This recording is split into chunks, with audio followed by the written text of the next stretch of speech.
L'alimentation stabilisée est un dipôle actif qui peut se comporter comme une source idéale de courant ou comme une source idéale de tension selon la façon dont on l'utilise. Sa caractéristique est la suivante.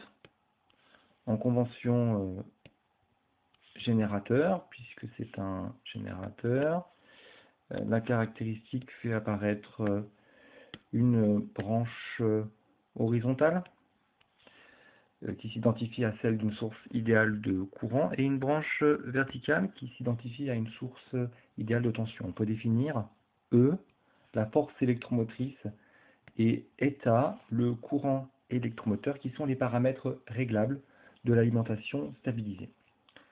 Si on imagine borner l'alimentation sur une charge, alors le point de fonctionnement du circuit sera donné par l'intersection de la caractéristique de la résistance, qui est une droite linéaire, avec celle du générateur. Et on perçoit qu'il existe un K limite donné par la droite en pointillé, dont la pente vaut eta sur E. Première situation, si la résistance est faible, la pente est grande, on peut la noter par exemple 1 sur R1.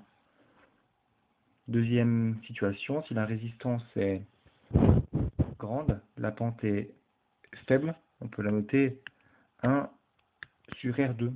Et on voit que les points de fonctionnement ne sont pas les mêmes dans l'une et l'autre des situations.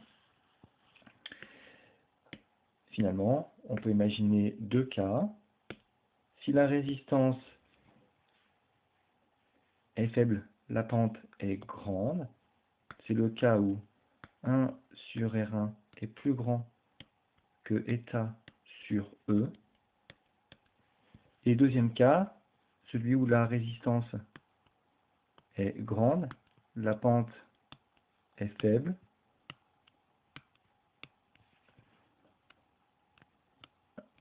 « 1 sur R2 est plus petit que eta sur E.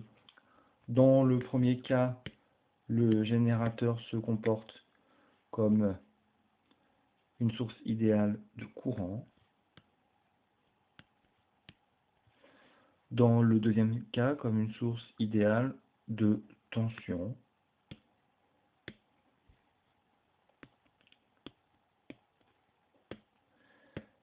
Dont les paramètres sont E et eta.